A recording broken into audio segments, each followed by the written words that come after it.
home, auto, business insurance. The other person's policy doesn't have adequate limits. So they're underinsured for the actual loss that was sustained. So let's say if they only have the state minimum. So let's say they only got $100,000 to pay you. Let's say you make $500,000 a year and you about to be out of work for 2 years because of this. You got other medical bills on top of that. You got other paying and stuff. Now you got your kids need transportation wherever they go. You know, just all this stuff piling up. So the $100,000 that all they got available, you gonna get that. But then your policy will take up the rest of it for underinsured motorist coverage. Like what else needs to get paid out? And that limit, and they only gonna end is already set at a limit. It's not until until this ends, it's to a limit, period. So I like that piece of it is that you still can get, you basically getting out of two pots, basically. You can get out of two pots, but it's up to a limit. Okay. And I always tell clients, don't sell yourself short. Like, the same way you want to protect against a liability suit is the same protection that you should worry about yourself. That's just like on an umbrella. There's underinsured motorist coverage on an umbrella policy. Right. It's one of the first things, right? No, it's actually not. Most people don't have it. They don't even think about it. Oh, they don't? It's not even a given? It's not.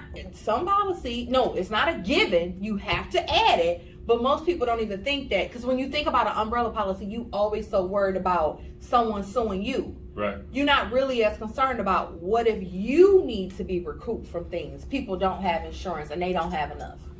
People don't even, they don't even think about that. So it's an endorsement that you can add to? It's not an endorsement. It's just it's just like a second part of the umbrella. On your Oh, regular okay, policy, it's automatically on there, and you could just add the limits that you want to have. You just can't exceed your own personal bodily injury limit. Like I said, you can't have 500,000 and then want $1 million in uninsured.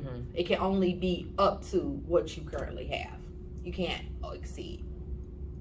So it's good. I think people need to be more, they need to be conscious of protecting their assets, but also protecting themselves when it comes to other people. Like, what coverages are they electing? You're not responsible for that. But potentially how your lifestyle is. I mean, anything can happen. Yeah, we going back to that. Like, Terry's wild, Terry's out of control, Terry's a mess. Terry's out of control, Yeah. Terry in traffic circles. Terry can't do circles. Terry can't get left. Can't get, look, it's Just- Big Ben. Yeah. Parliament. Cutting people off left and right. So yeah. Trying to kill folks. Interesting. Yeah, that's very informative. I never really thought about it, and I don't really think about what happens when I gotta go try and get mine from somebody else, right? Yeah. I'm always worried about protecting mine from somebody else. Exactly. Right? That's exactly what you always thinking That's a fascinating about. point.